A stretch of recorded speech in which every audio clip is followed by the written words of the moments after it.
एक देव करुणी घ्यावा तेने बिना जीवा सुखी ती माई की दुःखाची जनिती नाही ती अवसानी समचरण सरोजम सांगनीलाभम जगन्निहित प्राणी मंडलम मंडनानाम तरुण तुलसी माला कंदरहं कंजनेत्रम सदधवलहासं विठ्ठलं चिंतया पांडुरंगाकरं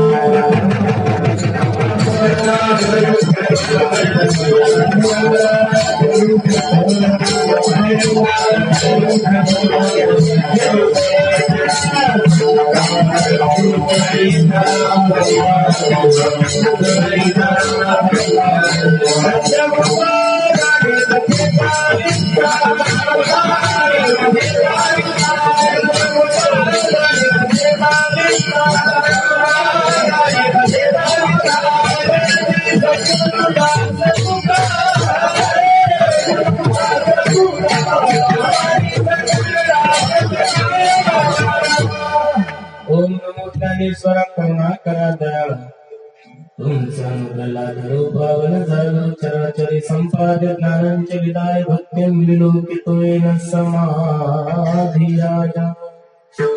वैराग्यवंतं सुविचारयुक्तं नमामि तुं शिवसाकुरन्तं नमो सद्गुरु तुकया ज्ञानदीपा नमो सद्गुरु सच्चिदानंद रूपा नमो सद्गुरु भक्त कल्याण मूर्ति नमो सद्गुरु भास्करा पूर्णकीर्ति सेवे लागी सेवक झालो तुमच्या लागलो निज चरण अहो स्वामी तुकया देवा यावरी न करावा वेरू हो स्वामी तुकया देवा यावरी न करावा वेरू आपुला तो एक देव करुणी घ्यावा बिना जीवा सुख नाही एरती माई के दुःखाची जनिती नाही अभियंती अवसानी पुस्तक प्राप्त प्रसंगी प्राप्ती वेळी चिंतन रूपी सेवेसाठी निवडलेला अभंग जगद्गुरु जगन्मान्य देहूचे सुप्रसिद्ध साधू वैराग्याचे महादेव अष्टांग गणेश तीर्थोबराय यांचा हा 4 करणाचा असा अभंग असून उपदेशपर प्रकरणातील विठ्ठल विठ्ठल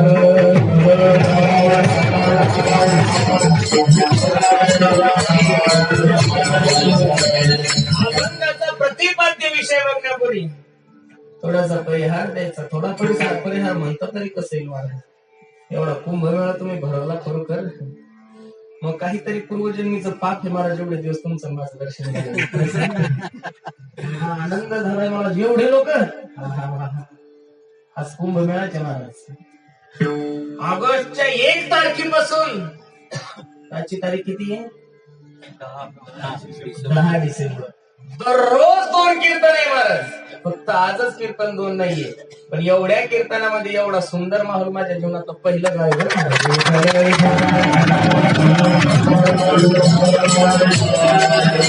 या माहोलामध्ये 10 कधी वाजले कळलं सुद्धा नाही महाराज पण काळजी करू नका गड्या जोपर्यंत मी दमत नाही तोपर्यंत तुम्ही झोपायचं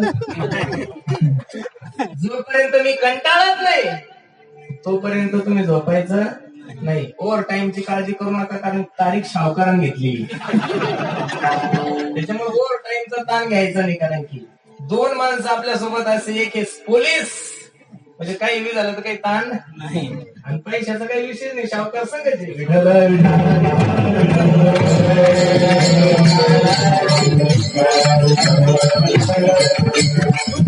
नियोजन आहे माय बघ तुमच्या कार्यक्रमाला माझी नजर लागून एवढा गोड कार्यक्रम आहे खूप सुंदर नियोजन आहे आणि एवढी प्रसन्नता तुमच्या चेहऱ्यावर द्यावे तेवढे धन्यवाद महाराज एवढ्या छोट्या गावामध्ये एवढं नियोजन तुम्ही करता निश्चित भाग्यवान मंडळी आता खरं सांगू का ही ह्यो खडा कसा आहे, ही अंगठी कशी आहे, 24 कॅरेट आहे का, 23 कॅरेट आहे का, 22 कॅरेट आहे का, 20 कॅरेट आहे, हे ओळखण्यासाठी एक रत्नपारखी असतो माणूस. कोणी? रत्नपारखी. म्हणजे कीर्तनकार कोणता या समाजाला लागतो हे जर कोणाला कळत असेल तर ते फक्त आमच्या रत्नपारखीला कळत.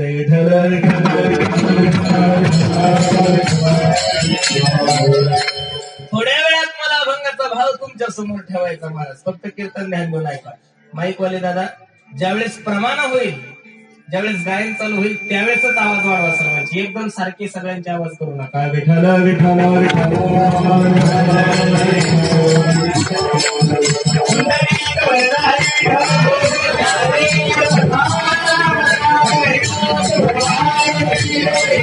अरे आपण भाग्यवान मंडळी आहोत की तुमच्या आणि माझ्या जीवनामध्ये हा सुवर्णयुग तुम्हाला आणि मला प्राप्त झाला. मायबाप, अरे संसारातला कोणताही ठेवा जर माणसाच्या जीवनामध्ये प्राप्त झाला तरी लोक सहज म्हणतात, बाबा मी एवढ्या चांगल्या नोकरीला लागलो, माझी योग्यता नव्हती, माझ्यासारखा ढ विद्यार्थी या नायगाव तालुक्यात नाही महाराज. पण खरं सांगू, काहीतरी माझं पूर्वजन्मीचं पुण्य आडवं आलं म्हणून मी चांगल्या नोकरीला लागलो. अरे नोकरी लागली तरी लोक पुण्य लावतात.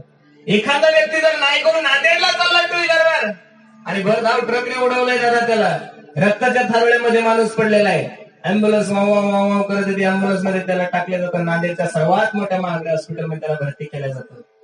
10-5 दिवस झाले गावातील लोक भेटण्यासाठी गेल्यानंतर त्याच्या डोळ्याला धारा लागतो. सांगतो, दादा उसाने भरलेला ट्रक होता हो, अंगावर आला होता, माझ्या वाचण्याचा एकही टक्का चान्स नव्हता. पण खरं सांगू का, काहीतरी माझं पूर्वजन्मीचं पुण्य आडवं आलं म्हणून या अपघातातून मी.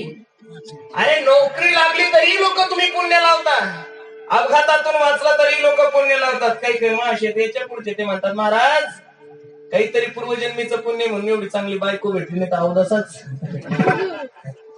चांगल्या बायकोसाठी पुण्य लागत असेल, नोकरी लागण्यासाठी जर पुण्य लागत असेल तर कर्तुम अन्यथा कर्तुम, जगाचा मालक माझा पांडुरंग परमात्मा, त्याच्याविषयी अंतःकरणामध्ये आवड निर्माण होण्यासाठी का बरं पुण्य नसेल लागत. काही साधक माझ्या नामदेवराकडे गेले. नामदेवराय बोला ना.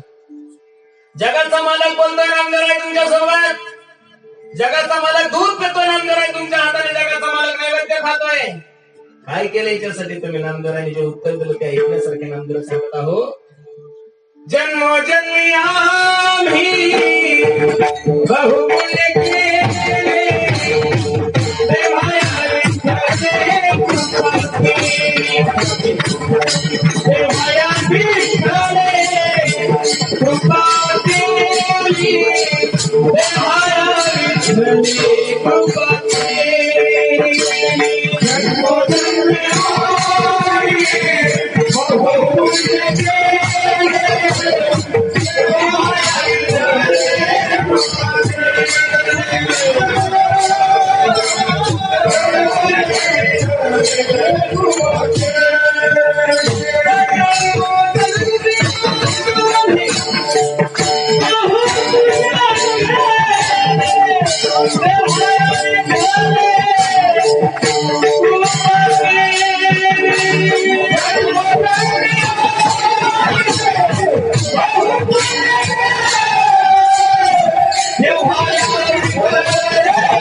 जगाचा मालक माझ्या हाताने दूध पितोय, जगाचा मालक माझ्या हाताने नैवेद्य खातोय. काय केलं याच्यासाठी तुम्ही? आम्ही जन्मोजन्मी आम्ही बहु पुण्य केले, देवाया विठ्ठल कृपा के माय बाप। अरे जिंदगी में सपने तो हर कोई सजाता है, जिंदगी में सपने तो हर कोई सजाता है, लेकिन भगवान हर किसी का सपना कभी पूरा नहीं करता रे मेरे दोस्त। उसी तरह इस धर्म मंडप में भी हर कोई आना चाहता है, लेकिन आता तो वही है जिसे मेरा भगवान बुलाता है।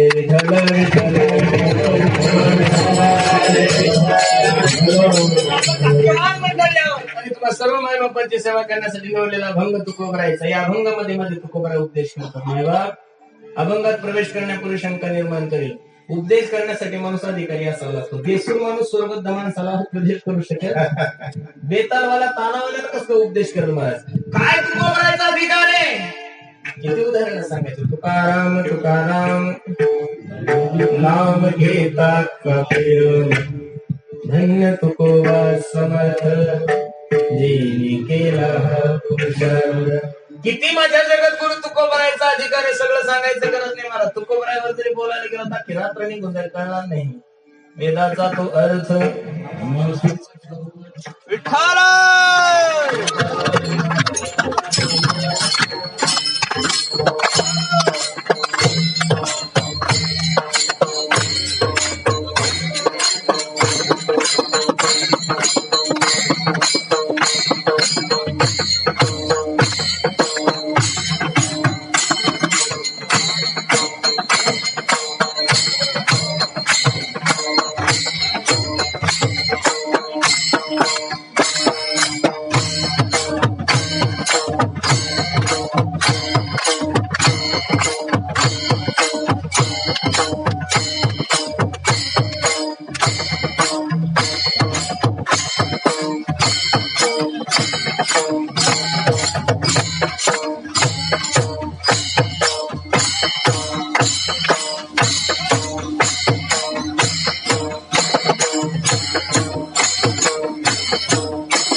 काय माझ्या जगत गुरु तुकोबरायचा अधिकार आहे हे सांगत होतो मी तुम्हाला। लाईट आली का? जनरेटर लावलं।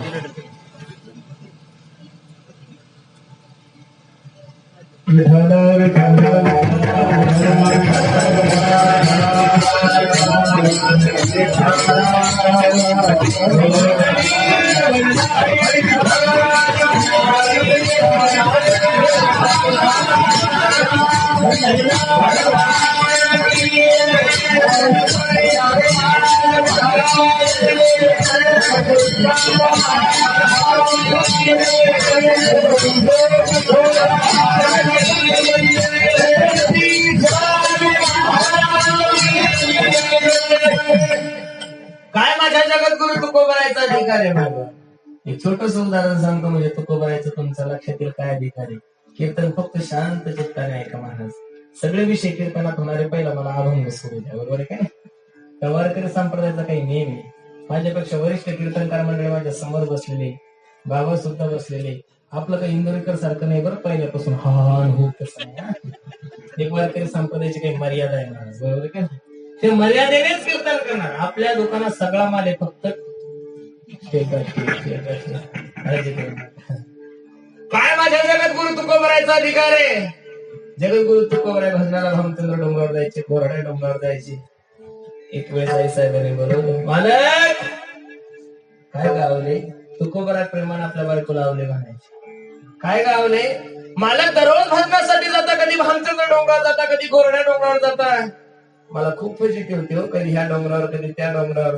तुम्हाला तर माहित आहे ना, तुम्ही जेवण केल्याशिवाय मी अन्न घेत नाही।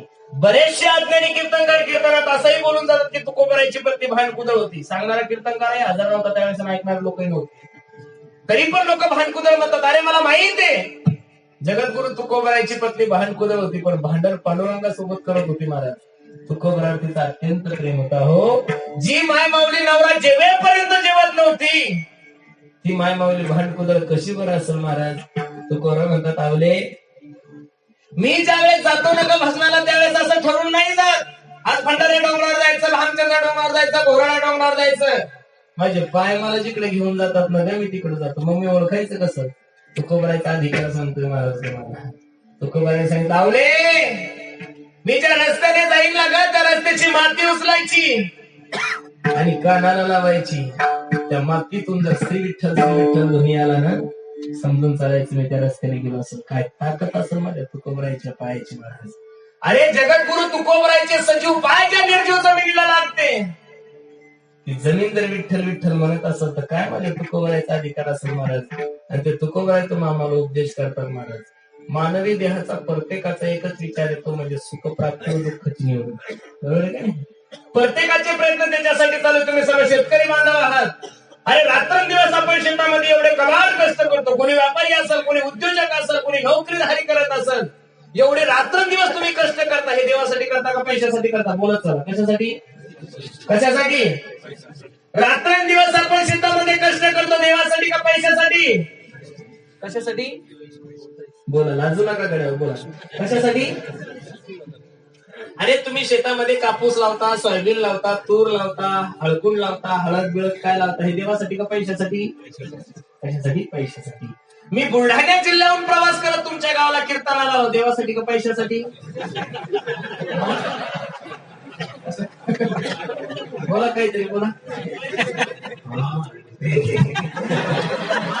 सांगितलं म्हणजे लोकांना अशा गुदगुल्याच होतात म्हणा.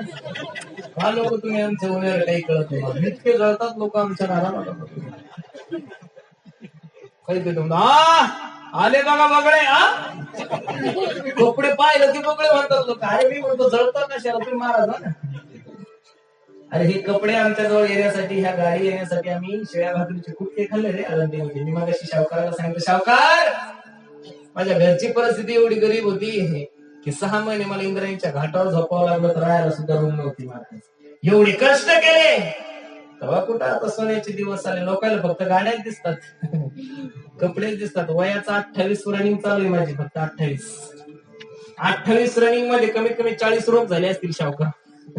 आता एक कंबर जायचं लक्ष नाही का? माझं मन काय गेलाय, हे सांधिवास सुरू झालाय. काय त्रास झाला त्याचं कारण असं आहे, दररोजचा प्रवासी एक म्हणे मग एवढा कशाला बावट्या मारत फिरतो, लोक बोलायला काही लागत नाही महाराज. परवा दिवशी माझ्या क्लास टीचरने मला चहा घ्यायला बोलवलं. पुरुषोत्तम काय चहा घ्यायला ये. मी आपला चहा वगैरे घेतला आणि गुरुजी मला म्हणू लागले, तुला काही लाज नाही वाटते का रे? म्हणलं गुरुजी काही चुकलं का माझं, सांगा ना. अरे दिन दहाडे लोक लुबाडायला लागला म्हणे. म्हणलं झालं काय? 25, 25, 30 हजार रुपये कीर्तनाचे घेतोस. म्हणलं गुरुजी माझा खर्च आहे हो, मला तेवढं फिरावं लागतं. गाडीचं मेंटेनन्स, मोदी साहेबांमुळे डिझेल खूप स्वस्त झालं, त्याच्यामुळे फिरावं लागतं. काय करता, ड्रायव्हरचा खर्च. म्हणजे वेळेत त्या काळामध्ये मी डिअर झाले, सीईटी पास झालो आणि जिल्हा परिषदला शिक्षक लागलो. 20 वर्ष झाले सर्व्हिस करतो. सकाळी 9:30 वाजता शाळेत गेलो की संध्याकाळी 5:30 वाजता घरी येतो. दिवसभर पोराला इमानदारीने शिकवतो. तरी महिन्याला सरकार मला फक्त 45,000 देते. तू 1.5 तास कीर्तन करतो, त्यातला अर्धा तास हॅच करतो म्हणे. तरी 25,000 कीर्तनाचे घेतो. मी सरांना जे उत्तर दिलं ते ऐकण्यासारखं. मला सर तुम्ही सकाळी 9:30 वाजता शाळेत जाता, संध्याकाळी 5:30 वाजता घरी येता, दिवसभर पोरांना शिकवतो, तरी सरकार महिन्याला तुम्हाला 50,000 देते, मला 1.5 तासाचे एवढे देते. याचं कारण असं आहे. म्हणलं सर तुम्ही पोरं शिकवता म्हणून तुम्हाला पगार कमी, मी पोराचे बाप शिकवतो म्हणून पगार जास्त.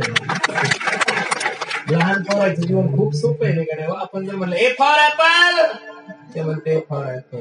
बी for ball, B for ball. लहान मुलाचं जीवन कोऱ्या कागदासारखं असतं महाराज. कसं असतं? कोऱ्या कागदासारखं. इथं आलेले कागद एवढे भंगार असतात महाराज. कोणी दारू पिऊ पिऊ, कोणी कोंबड्या खाऊ खाऊ. याच्यातले कमीत कमी 50 लोक तर आज पेलच असतील महाराज. तुम्हाला सर तुम्हाला कसं कळतं? मी खूप देशी प्रेमी महाराज. देशी वाले लगेच ओळखतोय. 5-6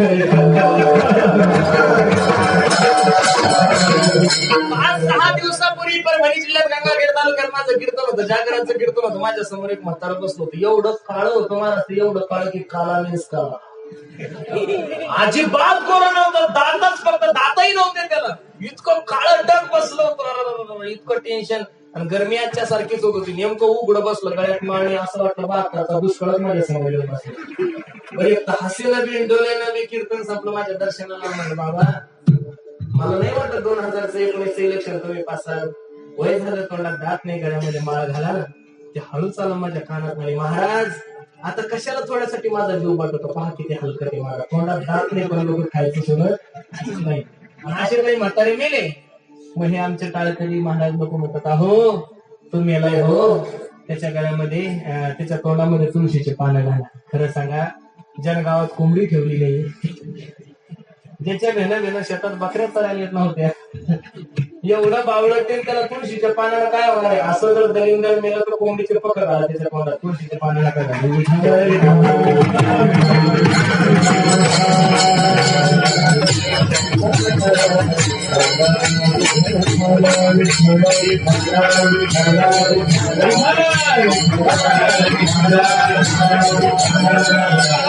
प्रयत्न हे सुखप्राप्ती व दुःख निवृत्तीसाठी चालू आहे. पण प्रयत्न करून ज्या अर्थी जीवनामध्ये सुख प्राप्त होत नाहीये, त्या अर्थी समजून चला महाराज तुमचा आणि माझा मार्ग चुकलेला आहे. आणि अशा मार्ग चुकलेल्या साधकाला तुकोबरा सांगतात, आहे बेड्या सुख हवंय ना रे तुला, मग मी सांगतो तो एक असणारा भगवान परमात्मा आपला सगळ्या, त्याच्याशिवाय जीवनामध्ये सुख प्राप्त होणार नाही. अभंगाचं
घेतलेल्या अभंगाच्या प्रथम चरणामध्ये तुकोबरा सांगतो, हे दादा सुख होणार आहे तुम्हाला. मग मी सांगतोय आपला तो एक असणारा भगवान परमात्मा आपला सगळा निश्चित तुमच्या जीवनामध्ये सुख प्राप्त झाल्याशिवाय राहणार नाही. का?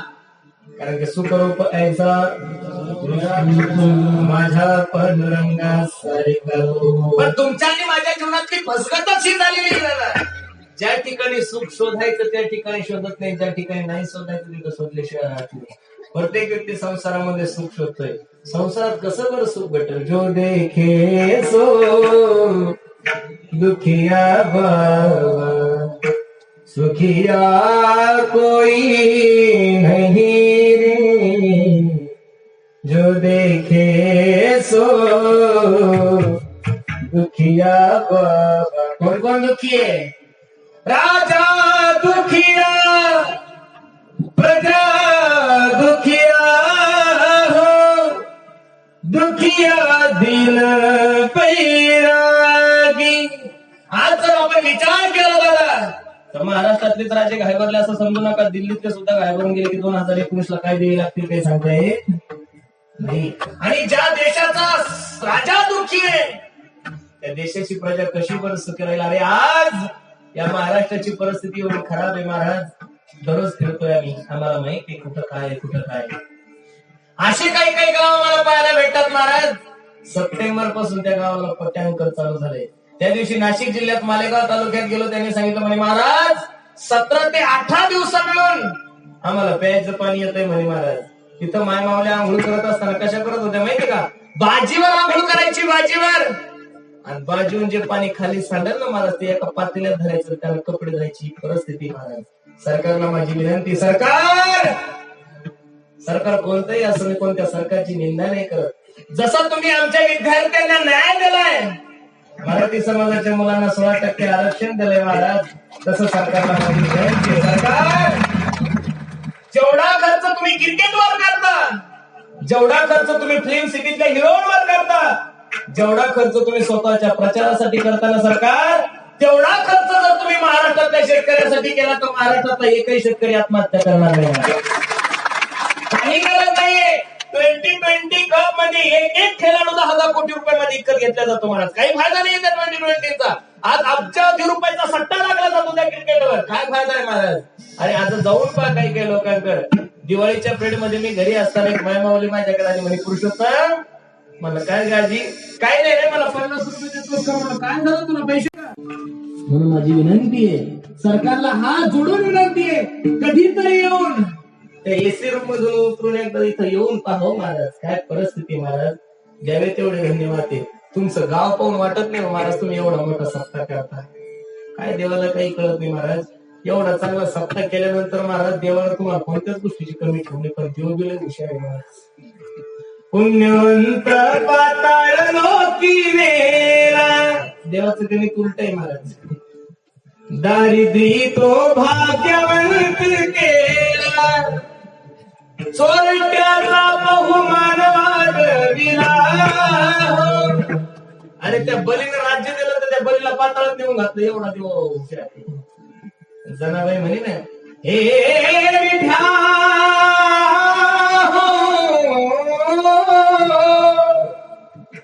मूळ मायेच्या कारत्या तुझी रांडकी देवा. अरे तुझ्यासाठी संसाराचा त्याग केलाय, तुझ्यासाठी माय बापाचा त्याग केलाय रे. काय अपराध आहे माझा. मी तुला बोलवलं होतं दळण करण्यासाठी, अजिबात नाही. तू होऊन आला, काकडा सोडून अभिषेक सोडून तू मला दळू लागलाय. बडवे मज मारती काय देवा. असं माझं देवासोबत भांडण देवा का रे असं होतंय. याचं कारण असं आहे महाराज, आपण माणसं असून जरा माणसासारखे राहिलो नाही तर निसर्ग किती दिवस आपल्या मनासारखे राहील.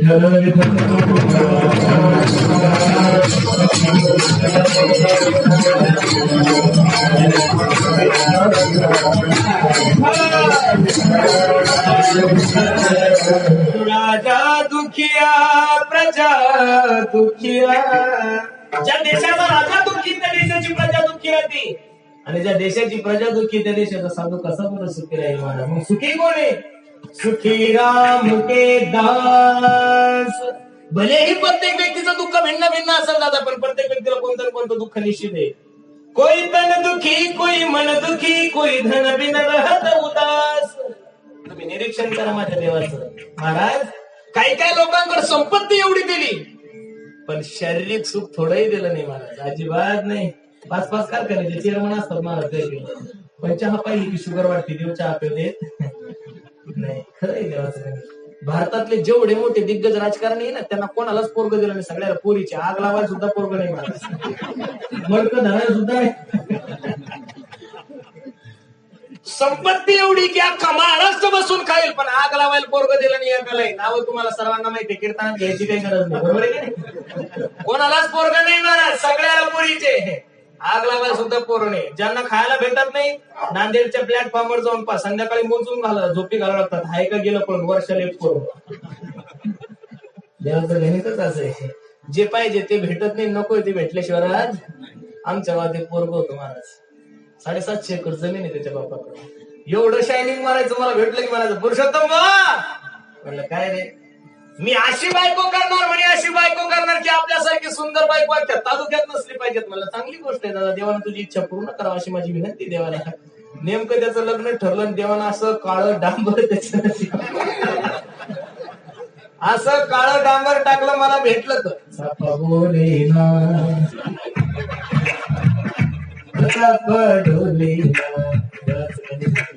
तुम्ही नुसते चतुर आहे, तो चतुरा तो शिरोमणी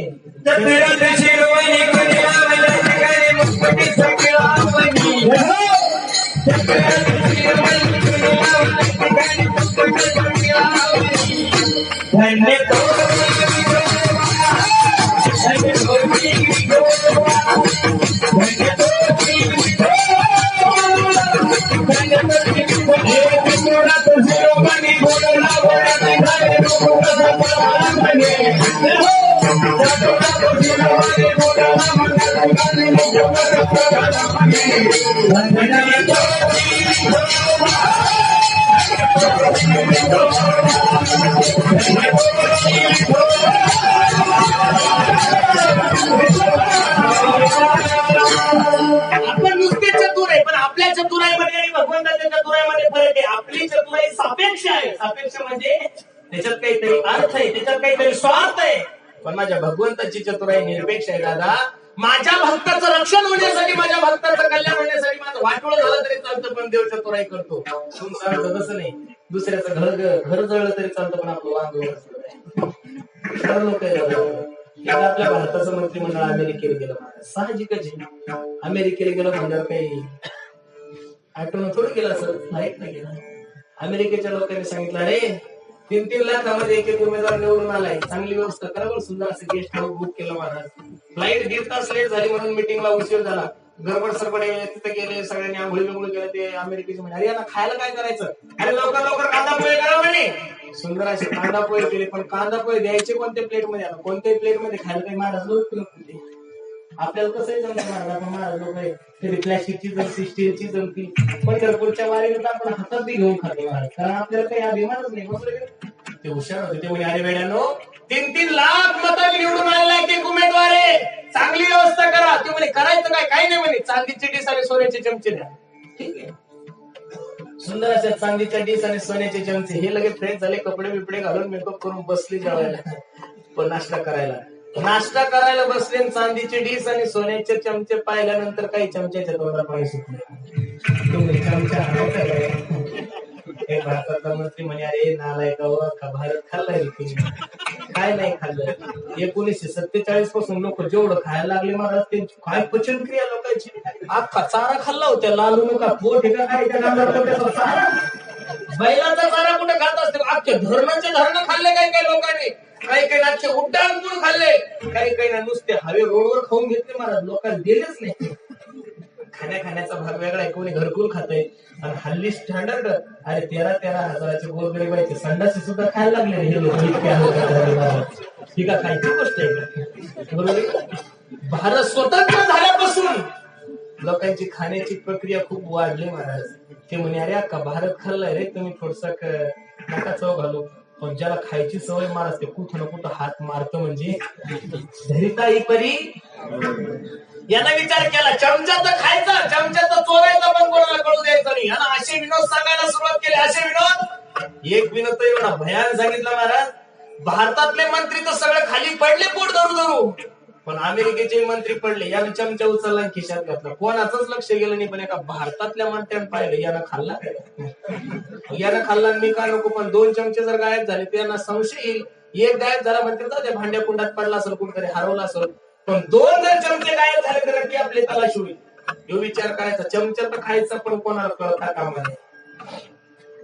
तो म्हणे, हे बघा अमेरिकेच्या मंत्र्यांनो, अरे आमच्या भारतातले मंत्री नसते म्हणून विरोध करतात असं नाहीये, चांगल्या प्रकारची जादू जमते आम्हाला. आता ते बावळे त्यांना काय करत होते, म्हणे हो का कर म्हणे जादू. यानं चमचा उचलला, याला काय म्हणतात, ती म्हणे चमचा. परत उचलला, याला काय म्हणतात, तो म्हणे चमचा. हे बघा म्हणे, हा चमचा मी माझ्या खिशात घालतो आणि त्या पुढच्या मंत्र्याच्या खिशातून काढतो. याचा फसला मला, याचा बसला त्याचा असं नको. देऊन कसं नाही देवाच्या नादी लागायचं. मी सांगत होतो देवासारखा हुशार कोणीच नाहीये. अरे ज्यांना संपत्ती भरपूर दिली त्याला खाऊ देत नाहीये महाराज. आम्ही काही मोठ्या मोठ्या लोकांच्या घरी जेवायला गेलो ना, आमच्या ताटामध्ये 15 16 पदार्थ असतात आणि त्याच्या ताटामध्ये फक्त 2 ज्वारीची भाकर आणि मुगाची डाळ. तिला बी मीठ नसतं, ते नुसतं टूळ पाता खाता येत. आपण जमत नाही. कोई तन दुखी कोई मन दुखी. जगामध्ये सगळ्यात जास्त जर लोक दुःखी कशाला असतात तिथं महाराज मला नाही. खरं सांगू का, लिहून ठेवा काळावर माझं वाक्य. आज जेवढे लोक दुसऱ्याच्या सुखानं दुःखी तेवढे स्वतःच्या दुःखानं नाही. बरं, जेवढे दुसऱ्याच्या सुखानं दुःखी तेवढे स्वतःच्या दुःखानं नाहीये. आपल्याला खायला भेटत नाही याचं त्याला दुःख नाही, पण दुसरा काय एवढं चांगलं खातो ही खास कोणत्या दवाखान्यात नीट होत नाही. आपल्याला कीर्तन याचं त्याला वाईट नाही, पण दुसऱ्याचा एकही दिवस खाली नाही मोठी खात नाही.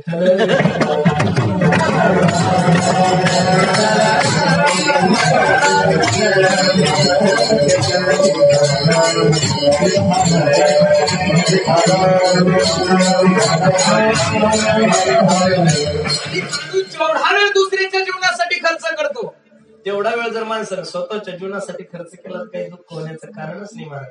म्हणून कोई तन दुखी कोई मन दुखी कोई धनविन रहत उदास.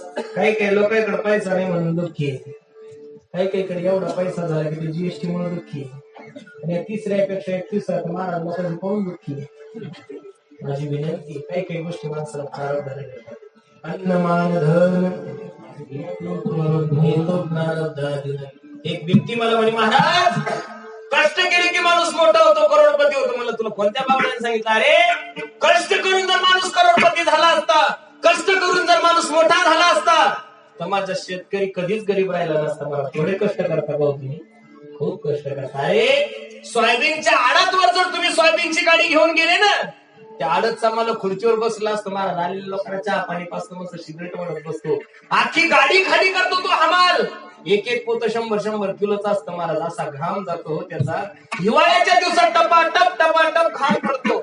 सगळी गाडी खाली केल्यानंतर आडतचा मालक येतो, त्याच्या हातात 400 रुपये टेकवतो आणि निघून जातो. आडतचा मालक संध्याकाळी 10 लाखाची बॅग घेऊन घरी जातो. खरं सांगा, कष्ट आडताच्या मालकाने केले का हमालाने केले हो? म्हणून माणसं कष्ट करून जर मोठे झाले असते अजिबात नाही. ह्या गोष्टी तुमच्या प्रारब्धात असावं लागतात महाराज. सरपंच पदाला गावच उभं राहतं. मग सरपंच सगळे होतात का एकच होतो? बरं बाकीचे दारू पाजत नाही का? बाकीचे कोंबड्या खोल सगळं देतात ना, तरी पण निवडून काय एक येतो? कारण त्याच्या डोक्यात काय, त्याच्या प्रारब्धात मान आहे. पण या 3 गोष्टीने सगळं जग दुःखी दादा. आणि ते जर दुःख घालवायचं असेल तर निश्चित तुम्हाला काय करावं लागेल? आपुला तू एक तेने विना जीवा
भगवंताला आपल्या सगळ्याच्या जीवनामध्ये तुम्हाला खरं सुख भेटणार नाही दादा. संसारात किती सुख शोधा हो, संसारात आतापर्यंत कोण परिपूर्ण झाले दादा? कीर्तन ध्यान देऊ नाही का बाबा? अरे ज्या संसाराचं बीजारोपण दुःखातून झालंय त्याला सुखाच्या फळाची अपेक्षा करणं जीवनात सर्वात मोठा आधार आहे. सोयाबीन पेरल्यावर गहू येतील कसे महाराज? येणारच नाही. कारण हा संसार दुःख रूप आहे. बा दुःखाचे गेले सुटले सांगतात.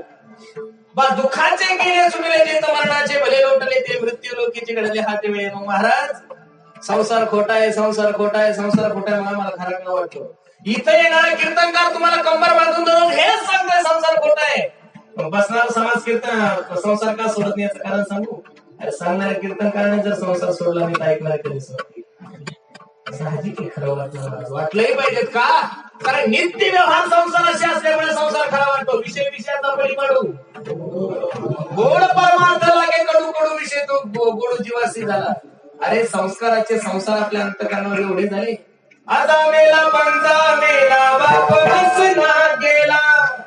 प्रबल कमी करायला देखत देखत ना तू बनतो तोही कैसा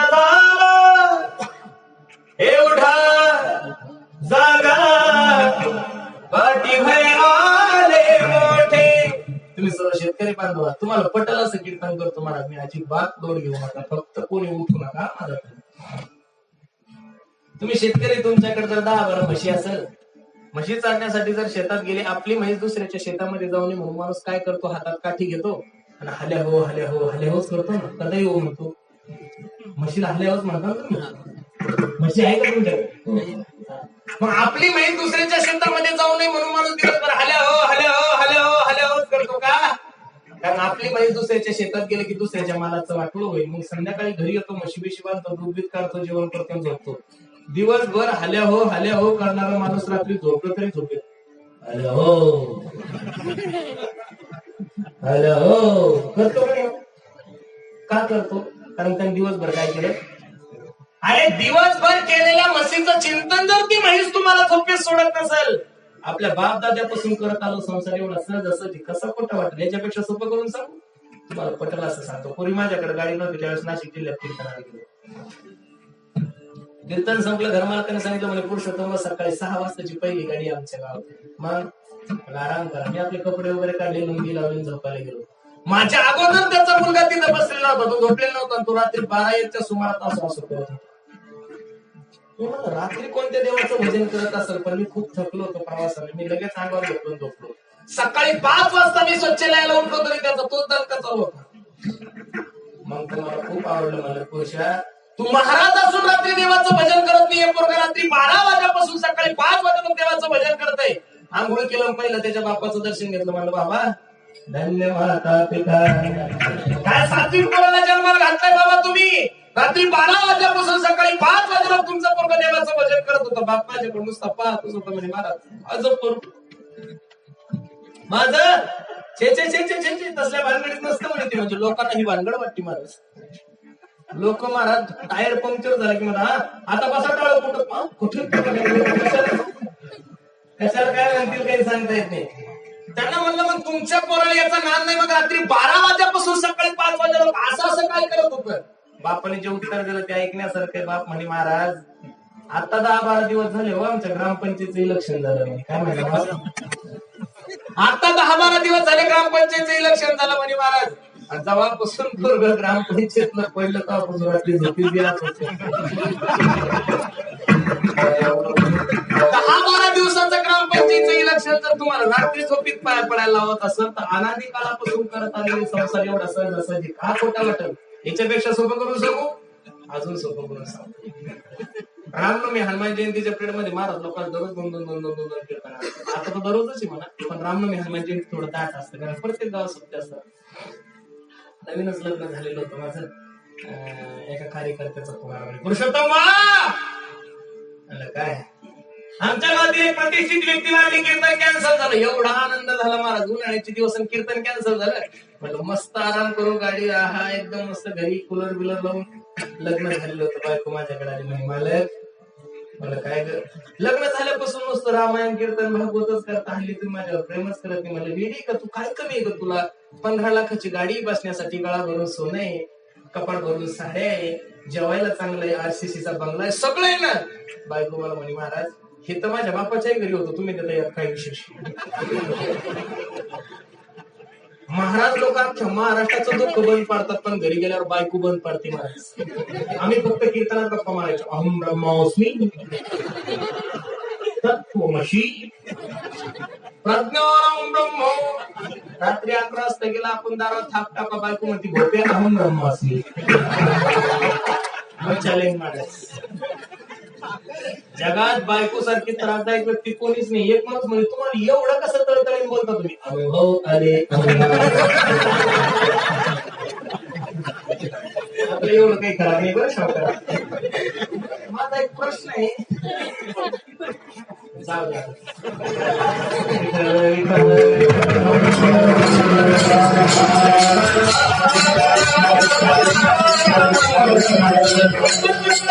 काय तुझी इच्छा सांग ना. काय नाही माहिती मला. जेवढं चांगला शनिवार वाडा आहे एवढा चांगला दगडूशेठ हलवायचा गणपती तुम्ही येताही पुणे दाखवायला नाही. मला काळजी करू नका, आवर मी तुला पुणे फिरवायला घेऊन जातो. बायकोचं आवरलं, बायको गाडीत टाकली पुणे पाहायला गेलो. दिवसभर पुणे पाहिलं मला. संध्याकाळी 6 वाजता घरी आल्यावर बायकोलाही बरं वाटलं. बाई महाराज दररोजच कीर्तन असतात. मी म्हणल्याबरोबर पुणे दाखवलं. बायको आली म्हणजे महाराज काय करू जेवणात. मला काही नको एवढी भूक नाही, असं कर थोडी खिचडी करता करायची. सुंदर अशी खिचडी तयार केली. 7:30 वाजता माझं जेवण झालं. 8ला झोपलो. 9 वाजले, 9:30 वाजले, 10 वाजले, 10:30, 11:45 झाले. मला कुठं झोप येते महाराज. मी ह्या आंगणाचं त्या आंगणावर. बायको उठली म्हणे महाराज पाणीपुरी वगैरे खाल्ल्यामुळे काही पोट दुखत असेल, काही बिल आणू का म्हणजे. काय होत नाही म्हणे. पाय दुखते का, पाय दाबू का म्हणलं. पायही दुखत नाही म्हणे. डोकं दुखतं का, डोकं दाबू का. आलं म्हणलं डोकंही दुखत नाहीये, पायही दुखत नाही, पोटही दुखत नाही. बायको हळूच आली म्हणे बाबा 11 वाजले झोपा येत नाही. तुमच्या बायका साधारण हुशार, महाराज लोकांच्या विशेष हुशार. तिला कळलं ह्या बावळ्याला पाकिट बुक्का घेतल्याशिवाय झोपेला. एवढ्याच रात्री माझ्या कपाटात गेली. कपाट उघडलं, माझ्या खिशातून 20,000 रुपये काढले. आणि रात्री 11 वाजता मला बुक्का लागला. आणि पाकिट हातात पडल्याबरोबर मी आता कीर्तन करू करू जर ही परिस्थिती असेल सावकाराची, याच्यापेक्षा सोपं नाही सांगू शकत. कीर्तन करू करू जर ही परिस्थिती असेल आमची, अनादिकालापासून करत आलेले संसार महाराज कसा सहज खराच वाटणार. पण महाराज संसार पूर्ण झाले हो, नका अपेक्षा करून झाला. जब गया था दुनिया से दोनों हाथ खाली थे. नायगावच्या एखाद्या उद्योगपतीचं उदाहरण नाही, सिकंदर राजा. आज जवानी पर इतराने वाले कल पछताएगा. चलता सूरज धीरे धीरे ढल जाएगा, ढल जाएगा हो. चलता सूरज धीरे धीरे ढल जाएगा. अरे या जगातला कोणतीच गोष्ट आपण सोबत नेणार नाहीये. 2 महिन्यापूर्वी एका व्यक्तीचा फेसबुकवर लेख आला होता, कीर्तन ध्यान देऊन ऐका दादा. त्या व्यक्तीचं नाव गोव्याचे मुख्यमंत्री मनोहर पर्रिकर. काय कमी आहे त्यांच्याकडे. केंद्राचे माजी मंत्री होते ते. गोव्यासारख्या पर्यटन स्थळाचे मुख्यमंत्री आहे. भारतातले दवाखाने चांगले नाही म्हणून जगातल्या सगळ्यात मोठ्या देशामध्ये म्हणजे अमेरिकेमध्ये त्यांचा इलाज चालू आहे. जगातील सगळ्यात तज्ञ डॉक्टर आहे. त्यांनी जर ठरवलं 20 ट्रक पैसे द्यायचे 2-2 हजाराच्या नोट देऊ शकतात, एवढा कॅश पैसा असेल त्यांच्याकडे. भारताचे माजी मंत्री, केंद्रीय माजी मंत्री, गोव्यासारख्या पर्यटन स्थळाचे मुख्यमंत्री, तरी सुद्धा डॉक्टर साहेबांनी सांगितलं साहेब तुम्ही आता जगू शकत नाही, किती जरी पैसा खर्च केला. त्यावेळेस साहेबांनी खाली लिहिलं होतं, देह हे काळाची हो प्रश्न करेन मी बसणाऱ्या प्रत्येक मायबापांना. अरे एवढ्या मोठ्या माणसाचं जर पैशाला काही चाललं नाही, आपल्यासारख्या 2-2, 4-4 एकरावाल्याचं काय घेऊन बसले महाराज. एक वाक्य लिहून ठेवा दादा, प्रत्येक ठिकाणी वशिला चालतो पण मरणाच्या ठिकाणी वशिला चालत. जर यमाचा मला कॉल आला पुरुषोत्तम बरोबर 11 वाजता मी तुम्हाला नायगावला न्यायला येतोय, मी म्हणणार यमा अजून पाकिट राहिलं ते म्हणून बावळ्यावर घे इथं तळा. इतक्या लवकर लोक मरतात ना, कपातला कपात बशीतला बशीत लोक चहा पित होत. हे काळा काळाची तोंडी घातली लोणीची उंडी माशी पाक पाकरीत सरे केव्हा जाईल काही सांगता येत नाही. बसणाऱ्या प्रत्येक मायबापाला माझी विनंती, सावधान. मुलीच्या लग्नाची तयारी करताय तुम्ही. मुलगी जन्माला आल्यानंतर तिची 21 वर्षाची पॉलिसी काढणारे लोक आहोत आपण. 2019चं इलेक्शन अजून लागायचं तरी काही बावळ्यानं आत्ताच वाशिंग बांधून ठेवलं, मी 19ला आमदार होणार, टेन्शन घेऊ नका. आमदारकीची तयारी सुरू केली, मुलीच्या लग्नाची तयारी सुरू केली, मुलाला MBBS करायचं त्याची तयारी, शेतीची मशागत कशी करायची याची तयारी आहे.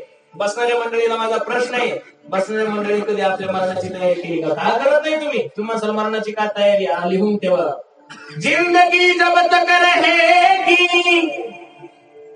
फुर्सत न होगी काम से, कुछ समय ऐसा निकालो, अरे प्रेम करो भगवान से.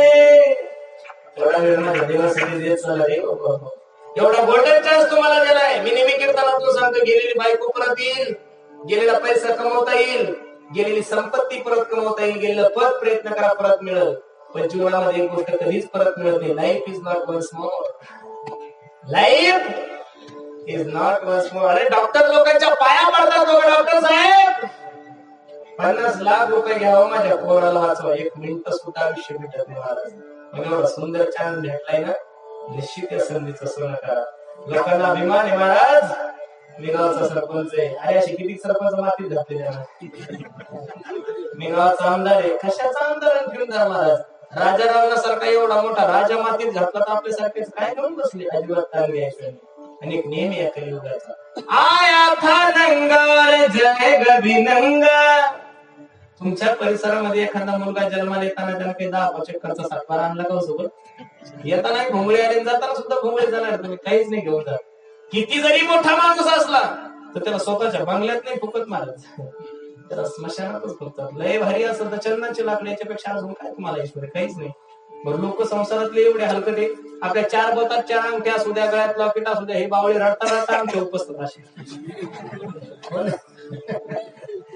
मग एवढा कुटाणा करायचा कशाला? याच्यापेक्षा सोपं सांगू का? तुम्ही मेल्यानंतर आग घरचे लावतात का बाहेरचे? हो,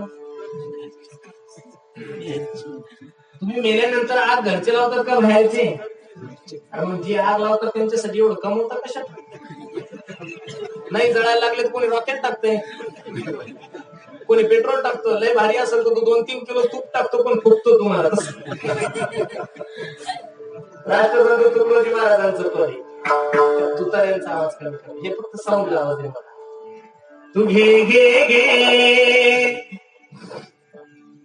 हरी नाम घे, अरे माया सारी सोडून दे, हात लावून नशिबाला का रडतोच ठाई ठाई बो, या संसारा पायी, या संसारा पायी तू म्हणशील बायका पोर, ती तुझ्या मागची चोर, तू मेल्यानंतर मडके फोडतील तुझ्याच डोक्यावर. तू घे घे घे, तू म्हणशील पैसा अडका, हा इथेच राहील सडका. एका स्मशानात एक वाक्य दिलं होतं माय बाप. एक पुढारी व्यक्ती खादीचे कपडे घालून त्या स्मशानातून जात असताना त्याच्या पायाला एक हाडूक टोचलं, आणि ते हाडूक त्या पुढारीला सांगत होता, एक दिन निकले सैर करणे मन में कई अरमान थे. आपण इथं महाराज फिरण्यासाठी आलेलो आहे. एक दिन निकले सैर करने मन में कई अरमान थे, एक तरफ हरियाली थी और एक तरफ स्मशान थे, पैर के तले छुपी हड्डी, हड्डी के ये बयान थे, अरे चलने वाले चल संभल कर, हम भी कभी इंसान थे बेड्या. तू जसे कपडे घालतोय अरे याच्यापेक्षा चांगले कपडे घालत होतो मी, पण बघ माझी माती झाली म्हणून कोणत्याही गोष्टीचा अभिमान जीवनामध्ये करायचा एकच करा, तेने विना जीवा. आणि देवाला सोडून जगातल्या जेवढ्या काही गोष्टी आहे तेवढ्या दुःखाला कारणी उद्या मला तर दुसरं चला.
दुःखाची जनिती नाही आधी अंती अवसान. संसारातल्या जेवढ्या काही गोष्टी तेवढ्या दुःखाला कारणीभूत आहे महाराज.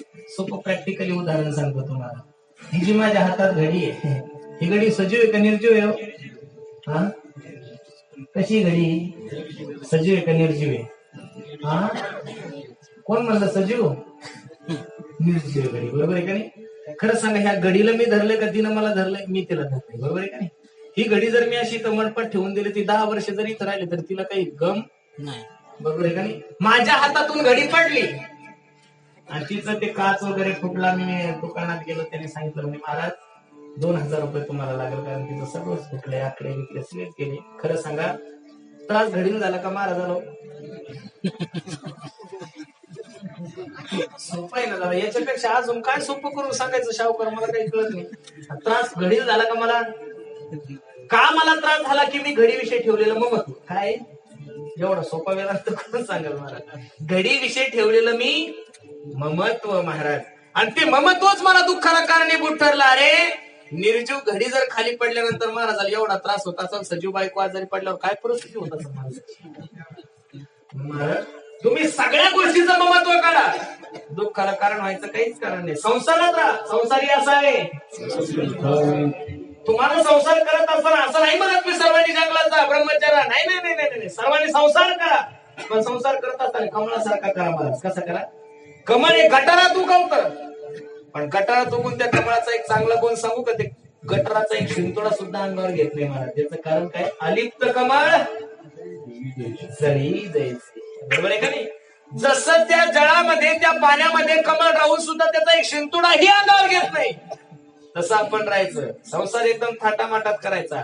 दशरथाचा एक केस पांढरा झाला होता महाराज, तर दशरथाने प्रभू रामचंद्राला राजगादी दिली. आपले डाय करू करू टक्कल पडलं तरी आपण घर सोडतो. किती हलकटपणा झाला सुधारलं पाहिजे माणसानं काहीतरी, थोडंफार तरी याचं दुःखाला कारण. संसारातली प्रत्येक गोष्ट दुःखाला कारणीभूत आहे महाराज. आपलं काय घेऊन बसले महाराज? कोटी घरे जेथे कास्य आणि तांब्याची, शुद्ध कांचनाची. अरे 7 कोटी घरं होती राजा रावणाकड. माझ्या बऱ्याचशा मायमावल्या कीर्तनाला आल्या मायमावल्यानो, एक प्रश्न करेल तुम्हाला मी एक लेकरू म्हणून.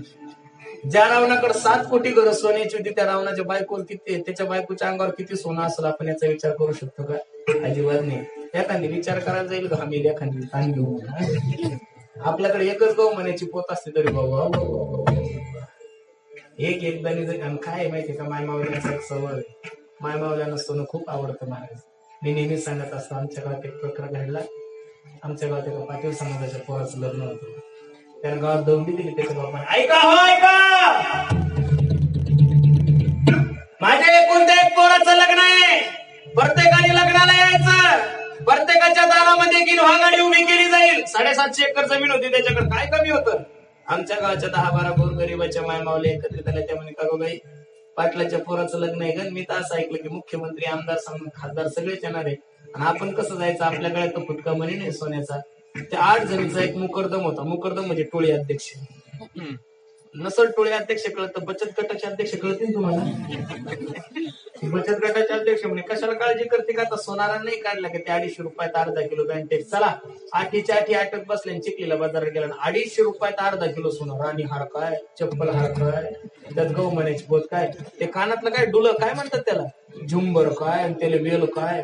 ज्या दिवशी लग्न त्या दिवशी सकाळीच उठल्या, मेकअप बिकअप केला, साड्या विड्या घातल्या, गळ्यात सोनं घातलं, गाडीत बसल्या. जशी गाडी मंडपात गेली ड्रायव्हरनं दरवाजा उघडला आणि ह्या 8 जणी खाली उतरल्या. लोक नवरदेवाकडे बघे ना, नवरीकडे बघे ना, अख्खच्या अख्ख मराठी 8 जणीकडे पाहत होतो. बाबा बायाच्या गळ्यात जर एवढं सोनं आहे तर बाया श्रीमंत किती असते. डुप्लिकेट होतं पण चमकत खूप होतं ना. 7:30चं लग्न होतं. मग लवकर घरी मारावं ना, हाऊस खूप बायाला. ते वटी भरायची, पाय धरायचं, काय गदळ सवय लावून घेतली आपल्या लोकांनी कळत मला. मागच्या वर्षी माझ्या मामभावाचं पोराचं लग्न होतं. मुलगी निघायची वेळ आली आणि नेमकी एका म्हातारीचे पाय धुवायचं विसरून राहिली. ती म्हातारी गच फुगली म्हशीसारखी. आणि पोरगी जायची वेळ तरी लोक म्हणे अरे आजी आहे ना, आजी आहे ना. आमचा मामा मला म्हणे पुरुषोत्तम ती म्हातारी फुगली रे, तिला घेऊन ये म्हणलं. मी गेलो म्हातारी, आजी अगं नाच चालली तुझी, चाल ना. म्हातारी अरे म्हणजे हो का, झालं काय? पोरगी निघायची वेळ तरी चाल ना. म्हातारी अगं झालं काय? काही नाही म्हणे महाराज, सगळ्याचे पाय धुतले आणि माझे पाय कोणी धुतले नाही. लागली म्हातारी बॉम्बला. मला नुसतं तेवढंच ना, पाय धुवायचं कशाला ताण घेते म्हणलं. मी जशी म्हातारी उचलली म्हणसान तशी ड्राम मध्ये नेऊन टाकली. म्हणजे हा गुड चालू अगर संस्कृती झालेली. 7:30चं लग्न 11:30 वाजे लोक थांबल्या. सध्या महाराष्ट्राची परिस्थिती गंभीर आहे. पावसामुळे सोयाबीन गेली, बोंडाळीमुळे कापूस गेला. काही नाही महाराज, प्यायला पाणी. चोऱ्या सुरू झाल्या. बरोबर 12:30 वाजता 10 चोरांनी गाडी अडवली. थांबवा गाडी. ड्रायव्हर काय बोलला, 10 चोर पाहून ड्रायव्हर जवळ 10,000 रुपये त्यांनी दिले. हे बघा पैसे घ्या, फक्त मला मारू नका. ड्रायव्हर गेलो पळून. एका चोराने बॅटरी काढली, गाडीत लावली. 8 बायान प्रत्येकीच्या गळ्यातलं सोनं पाहिल्यावर चोर तर नाचायलाच लागले. बरं त्यातले 2-3 चोर मला करी होते, महाराज होते.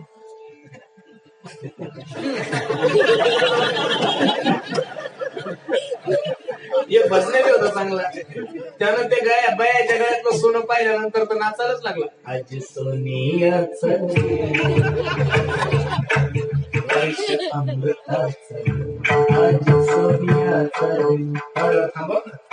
त्याच्या मागचा भजने म्हणतो, उजळले भाग्य.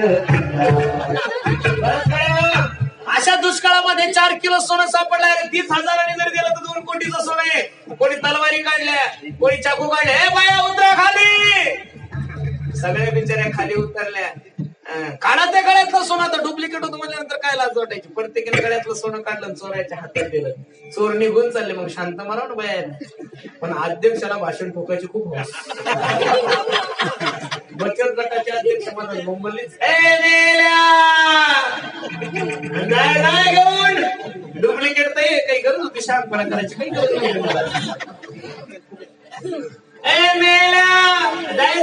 घेऊन डुप्लिकेट ते चोराने विचार केला. 4 तास थांबून डुप्लिकेट सोनं दिलं. चोर परत आले. मला 7 जणीला कमी आणलं. अध्यक्ष असा आजाद धुतला माणसा. अध्यक्ष म्हशीसारखा बम सुचला.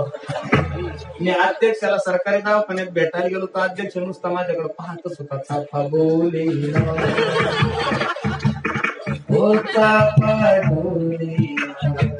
का बरं यांना दुःखाला कारण जावं लागलं महाराजांचं कारण त्यांनी काय केलं, नको ती गोष्ट काय केली, तिचा स्वीकार केला नाही, ते दाखवलं. अरे डुप्लिकेट सोनं जर माणसाला जीवनात एवढं त्रास देत असेल तर ओरिजिनल माणसं त्याच्या मागे 15% किती 15%. म्हणून संसारातल्या प्रत्येक गोष्टी दुःखाला कारणीभूत आहे. म्हणून मला सांगतात रती माहिती दुःखाची देवती नाही अभियंती अवजार. ठीक आहे महाराज, पण आम्ही करायचं काय? जसं तुम्हाला मला संसाराचं पिसं लागलं तर त्या देवाचं पिसं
काय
करायचं महाराजांनी सांगितलं, अविनाश करिया पोलियायचे. जसं तुम्हा आम्हाला संसाराचं पिसं लागलेलं मागं तसं देवाचं पिसं लाव. अविनाश करिया पोलियायचे लावी म्हणा पिसे गोविंदाचे. कोणाला पिसं लागलं होतं? गोविंदासनी. गोविंद शेणी गोविंद त्यामणी माझी मदत झाली या नामाला वाचा छंद या नामाचा. अरे भगवंताच्या नावाचं एवढं पिसं लावलं होतं की स्वतःचं फुल मूल पायाखाली कधी तुटलं हे सुद्धा कळालं. याला म्हणतात पिसं. काय पिसं असं पांडुरंगाचं महाराज चोखोबाई मरण पावल्यानंतर जगाच्या मालका नामदेवराज सांगितलं, नामा जाय माझ्या चोखोबरायच्या असते घेऊन जगाच्या मालका समोर हात जोडले. तेव्हा कसं आणायचं हो असते. अनेक लोक मेले त्या भिंतीखाली. नामदेव रायाला सांगितलं, नामदेव राया अस्थि उचलायची आणि कानाला लावायची. त्या अस्थिमधून श्री विठ्ठल ध्वनी ना ती माझ्या चोखोबरायची असते. अरे मेल्यानंतर ज्या लोकांची हाड विठ्ठल विठ्ठल म्हणत असतील त्या लोकांनी जिवंतपणे किती भजन केले याचा फक्त आपण विचार करा. प्रॅक्टिकली करून पाहू नका. अविनाश करी अपोलियाचे लावी म्हणा पैसे गोविंदाचे. आज जर समाजाचा विचार करून गेलो, तुमचा आणि माझा विचार करून गेलो तर सर्वात मोठी चिंतेची बाब ही आहे की नेमकं माणसाला पिसं कशाचं काही कळत नाही. पैशाचं म्हणा तर पैसे असून सुद्धा लोक आत्महत्या करतात. मग नेमकं पिसं कशाचं आहे? आजचा सर्वात जास्त पिसं कोणाला कशाचं असेल तर ते सर्वात जास्त पिसं फक्त मोबाईलचं आहे महाराज. कशामुळे? मोबाईलचं. पागल झाले महाराज लोक मोबाईलवर पागल. मोबाईल निघाल्यापासून फायदाही खूप झाला महाराज. तुमची माझी कशाची ओळख आहे महाराज? तुम्ही लोकांनी मला युट्यूबवर पाहिलेलं हो. कुठं राहिला नावगाव नायगाव तालुका गोदनगाव, कुठं राहिला बुलढाणा जिल्हा चिखली तालुका. पण इतक्या लागून सुद्धा एका फोनवर मी तुमच्या समोर हजर झालो. याला कारण फक्त काय? सोपं झालं महाराज. पूर्वी कीर्तन करायच्या तारखी घेण्यासाठी घरी जावं लागायचं. 2-3 दिवस थांबायचं नसल महाराज तर मग 2-3 दिवस मुक्काम करून तारीख घेऊन यायचं. आता सोपं झालं. मोबाईलवर कीर्तन ऐकायचं, युट्यूबवर खाली नंबर पाहिला घ्या. हॅलो पुरुषोत्तम महाराज का? मी शावकार बोलतोय. शावकार कुठून? गोदामगाव. म्हणलं बोला ना शावकार काय? आमच्या गावाला सप्ताह मोठा सप्ताह. म्हणलं मग सांगा कोणता दिवस घालायचा तुमचा? मला घाला 13वा. असं म्हणलं एवढं सोपं झालं. पण ज्या दिवसापासून मोबाईल नावाचं यंत्र महाराष्ट्रात जन्माला आलंय, ज्या दिवसापासून मोबाईल नावाच्या यंत्राचा जन्म या महाराष्ट्रात झालाय दादा, त्या दिवसापासून मुली पळून जाण्याची प्रकरण महाराष्ट्रात जास्त वाढली. हे विसरून चालणार नाही. खरं सांगतोय तुम्हाला. गरज नसताना जी गोष्ट माणसाच्या हातात आली तर निश्चित त्याची दुर्बुद्धी सुचते महाराज. आज 18 ते 19,000 केसेस कोर्टामध्ये फक्त फेसबुकच्या आणि व्हॉट्सअपच्या आहे महाराज. म्हणून माझी विनंती दादा, मोबाईल यंत्र खूप चांगलं आहे पण ते माणसातून उठवतं म्हणून जपून वापरायचं. आता तर एवढे भारी भारी ऍप्स निघले महाराज. तुम्ही कोणाला काय बोलता, कोणासोबत काय चॅटिंग करता हे तुम्हाला पाहता येत. बरोबर आहे का नाही? ईमेल आयडी वर तुम्ही कोणते फोटो पाठवले, काय पाठवलं, तुमचा सगळा बायोडाटा येतो. म्हणून मोबाईल वाल्याने थोडं जपून केलं पाहिजे महाराजच्या गोष्टी. यंत्र खूप चांगलं आहे हो, पण त्या यंत्राचा उपयोग अजून सुद्धा मोठे मोठे लोक पहा महाराज, त्यांच्याकडे कधीच अँड्रॉइड फोन दिसणार नाही तुम्हाला. ज्या व्यक्तीनं, अमेरिकेच्या व्यक्तीनं आपल्या कंपनीसाठी 40 कोटी रुपये दिले ना महाराज, त्याच्या वडिलाला भेटायला मी गेलो होतो. त्याच्या वडिलांकडे त्या काळामधला नोकियाचा साधा फोन आहे. मी त्यांना म्हणलं, का हो, अब्जावधी रुपयाची प्रॉपर्टी तुमच्याकडे, तुमच्या पोराकडे 4 लाखाचा आयफोन आहे, तुम्ही साधा फोन का वापरता? त्यांनी मला सांगितलं, म्हणजे महाराज हा फोन एवढा माणसासाठी चांगला आहे, तेवढा अँड्रॉइड फोन अजिबात नाही. याच्यात काही बी केलं कोणाला काही कळत नाही. म्हणून जेवढं चांगलं आहे तेवढं वाईट आहे. बरं, तरुण पोरच मोबाईल मुळे बिघडले असं काही नाही. 60, 65, 70 वर्षाचे डंगरे सुद्धा मोबाईल मुळे बिघडले. खरं सांगतो तुम्हाला, मी आवर्जून कीर्तनाचं उदाहरण सांगत असतो. आमच्या गावामध्ये एक पोरगा जिल्हा परिषद शिक्षक लागलो, 50,000 पगार आहे त्याचा. पगार घेऊन बापाकडे गेलो, बाबा तुमच्या आशीर्वादामुळे जिल्हा परिषदला शिक्षक लागलो, सांगा ना 50,000चं काय करायचं? बाप म्हणे, बघ 200 किलोमीटरला राहायला असतो तू माझ्यापासून, दर शनिवार रविवारी नातवांना भेटायला यावं लागतं. असं कर ना, नाही गावाला जाय आणि एखादा 1000 रुपयाचा मला साधा फोन घेऊन ये, फोन करत जाईल, नातवांना बोलत जाईल, सुंदरला बोलत जाईल. आता 50,000 खिशात म्हणल्यानंतर 1000चा फोन गेलोय पूर्ण, तर 25,000चा अँड्रॉइड फोन काढला मला. त्याच्याबरोबर 32 GB ची मेमरी फ्री. आता ती मेमरी काही चेक करणे चंद्रशेखरांची नव्हती. सगळ्या प्रकारचे गाणे होते त्याच्या. ज्या दिवसापासून म्हाताऱ्याच्या हातात फोन आला त्या दिवसापासून म्हातारा राम राम नाही कोणाला, कधी मंदिरावर नाही, कधी जय हरी नाही, कधी सप्त्यात नाही. बस कानात ते 2 बोळे घालायचं, दिवसभर बोट घालत बसत त्या मोबाईल मध्ये. 10-12 म्हशी होत्या, म्हशी चालायला शेतात जायचं, म्हशी सोडून द्यायचं, दिवसभर गाणे ऐकत. त्या दिवशी मी कीर्तनाला चाललो, म्हशी चरत होत्या, म्हाताऱ्याच्या कानात एअरफोन. मला वाटलं कार्तिक महिना चालू, नक्की कापडा ऐकत काय हे म्हातारा गाडी थांबव. आणि मी गाडीतून उतरून म्हाताऱ्याकडे गेलो. म्हाताऱ्याच्या तोंडात दात नव्हता, टक्कर पडलो होतो. म्हाताऱ्याच्या कानातला एअरफोन माझ्या कानात घातला. म्हातारा गाणं कोणतं ऐकत होतो? मन लगीन करा.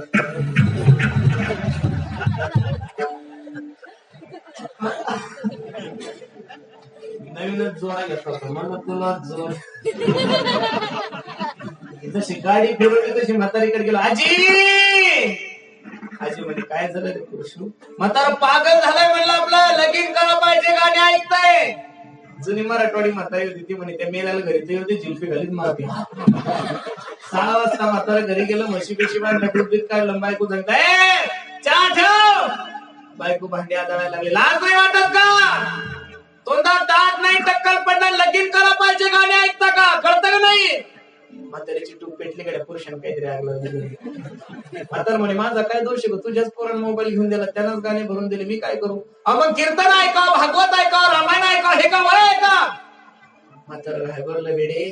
40 वर्षापासून म्हशी वळतो, कधी नव्हतं तुझ्या पोराने एक फोन घेऊन दिला, तो सुद्धा तुला देखवत नाही. इयरफोन काढला, फोन घेतला, म्हातारीच्या अंगावर भरून धरावं. म्हातारा घरात गेलं, कपाट उघडलं, 4-5 ड्रेस काढले, बॅग भरलं, म्हातारा निघून चाललं. म्हातारी म्हणजे कुठे चालले? काशीला चाललो आता, आणि तुझं तोंड काळा होस तर तू मरेपर्यंत घरी येत नाही. मग तर म्हातारा धर्म चाला बाई, जर काशीला गेलं तुझ्या म्हशी कोणा सोडायच्या? मग आपला नवरा आपल्यावर रागावला की प्रत्येक बायकोचं कर्तव्य, अहो ऐका की आय एम सॉरी. सॉरी म्हणून नसलं ऐकत, I am very very sorry. पण ही जुनी 72ची म्हातारी, तिला कशाच सॉरी पुरी येतात, तिला माहिती या बावळ्याला गाणे ऐकायची सोय. आपण असं करून एखादं गाणंच म्हणू. 10-5 पावलं म्हातारा पुढे गेलं, म्हातारीने हात कमरावर ठेवला, एक म्हातारीच्या डोक्यावर ठेवला. म्हातारी तोंड म्हणू लागली, ओ मेरी परदेशी जान मुझे छोड़.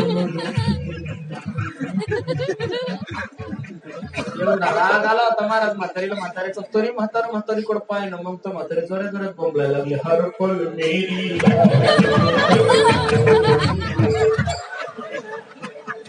मैं जागूंगी परदेशी मेरे यारा, असं म्हणणार. आणि म्हातारीची पिशवी खाली पडणं समजलं, चिंगटच पळत गेलं ते बायकोकडे. बायकोच्या गळ्यात पडून म्हणू लागलं, तू जग जग मुझे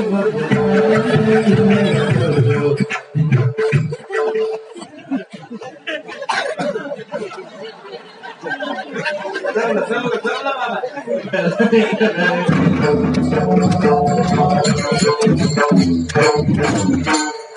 साधं मोबाईल यंत्रावर प्रेम करणारे लोक तर एवढे दिवाळी होत असेल.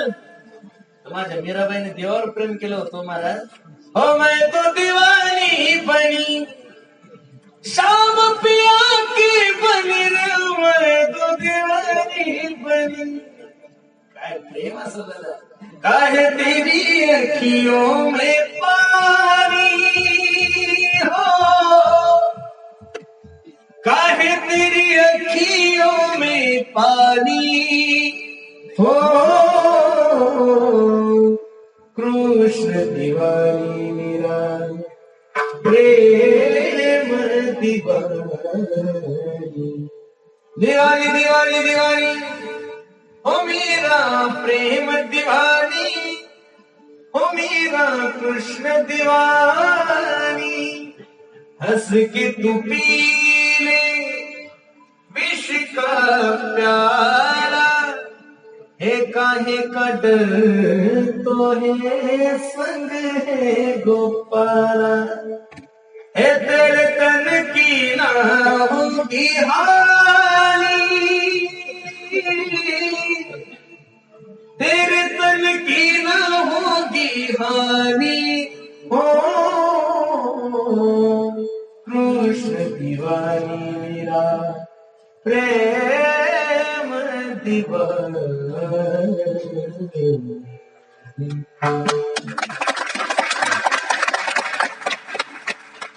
स्वतःच्या बापाने विष पाजलं मीराबाईला तरी सुद्धा परमार्थ सोडला नाही. महाराज अविनाश करी आपुली ऐसे लावी मनाचे से गोविंदाचे. 2 मिनिटं सर्वांनी माझ्या पाठीमागे हात वा वा वा. असं वाटतं बोलता पुढचा जन्म जर मला माणसाचा भेटला ना रे तर नक्की या गोदमगाव मध्येच मला जन्माला माझ्या पाठीमागे सर्वांनी भजन करायचं. विठोबाय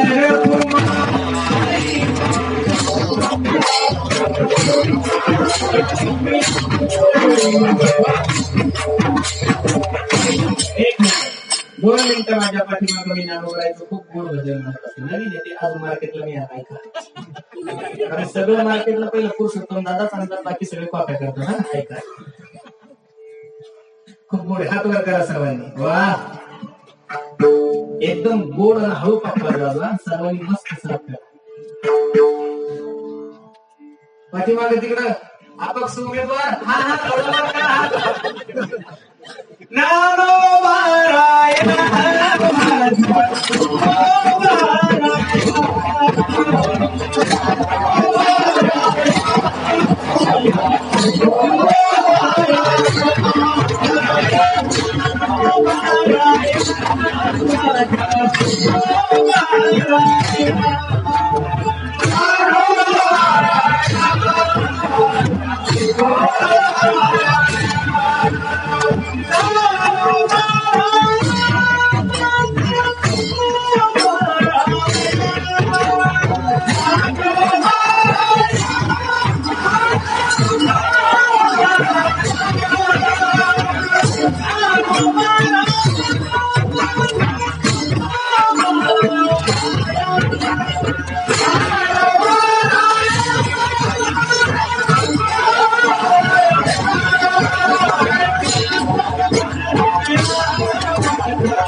वा, खूप गोड भजन केलं तुम्ही. कारण काय कीर्तन म्हणजे साधू संतांचं भजन, कारण की एकट्याने केलं तर एकच, पण एवढ्याने केल्यानंतर किती पुण्य लागेल. म्हणून अविनाश करी आपुले आयसे लावी म्हणा पिसे गोविंदाचे. मी नेहमी विनंती करत असतो माझ्या, जीवन जगत असताना एवढं गोड जीवन जगा रे, एवढं गोड जीवन जगा. कसं तुका म्हणे एका मरणाची सरी उत्तम माणूस किती दिवस जीवन जगला याला महत्व नाही दादा, माणूस जीवन जगला कसं याला खूप महत्व आहे. कसं जीवन जगा. कबीरा जब हम पैदा हुए जग हसे हम रोए, अरे ऐसी करनी कर चलो जग रोए से. माय बाप एवढं चांगलं जीवन जगा रे, हे आपण गेल्यानंतर आपली आठवण लोकांनी केली पाहिजे. काय गोड जीवन होतं माझ्या छत्रपती शिवाजी महाराजांचा रे. छत्रपती शिवाजी महाराज गेल्यानंतर मावळ्यांना वाईट वाटलं यात नाव नाहीये. छत्रपती शिवाजी महाराज गेल्यानंतर महाराष्ट्र पोरका झाला यात नाव नाहीये. छत्रपती शिवाजी महाराज गेल्यानंतर त्यांचे कुटुंबीय लोक दुःखी झाले यात नाव नाहीये. अरे एवढं गोड जीवन माझ्या राजाचं होतं रे. छत्रपती गेले ही गोष्ट वाघ्या नावाच्या पुत्र्याला सुद्धा राहवली नाही, म्हणून वाघ्या नावाच्या पुत्र्याने छत्रपती शिवाजी महाराजांसोबत आपला प्राण सोडला. असंच आपण गेलो ही बातमी लोकांना कळल्यानंतर त्यांच्या डोळ्याला धारा लागले पाहिजे. नका जास्त कीर्तन ध्यान देऊ, फक्त 4 गोष्टी ध्यानात ठेवा. तुम्ही एवढं चांगलं जीवन जगा, एवढं चांगलं जीवन जगा की तुम्ही बोलले की लोक तुमच्यासोबत बोलले पाहिजेत. तुम्ही चालले की लोक तुमच्यासोबत चालले पाहिजे. तुम्ही बसले की लोक तुमच्यासोबत बसले पाहिजेत. आणि दादा तुम्ही मेले ही बातमी ज्यावेळेस लोकांना कळणार आहे त्यावेळेस त्यांच्या डोळ्याला धारा लागल्या पाहिजे. एवढं चांगलं जीवन जगा, बस सार्थक झालं तुमचं जीवन. गेल्यानंतर लोक चर्चा करतात, बाबा काय माणूस होता हो आमच्या गोदमगाव मध्ये, एवढा चांगला माणूस नव्हता असं समजून चालू, हा गोड माणूस आहे. आणि काही मेले लोक चर्चा करतात, महाराज बरं झालं हो आमच्या गावची घाण गेली असंही म्हणतात. यांनी एक सप्ताह चांगला होता आणि महाराज असंही म्हणतात. म्हणून माझी विनंती, तुका म्हणे एका मरणाची सरी उत्तम ती माई के दुःखाची जनती नाही अवसान. ज्ञानेश्वर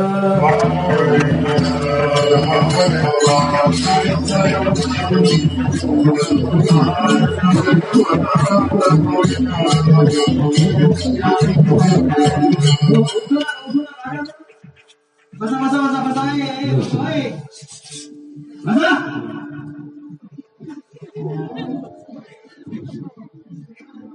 बंदूक जरा